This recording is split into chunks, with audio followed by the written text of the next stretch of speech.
ten užsilotų nutraukti visus paskaitus. Nu, mato, gal šuo geresnis, nu tai pavogė.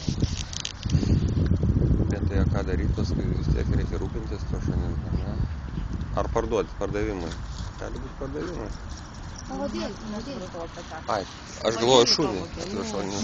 Maja. Buvo atveju, kad ir šunį pavogė. Jo, tai sako, pavogė, tai mums tik šitą pavadėlį atsvegė šunį, paliko pavadėlį.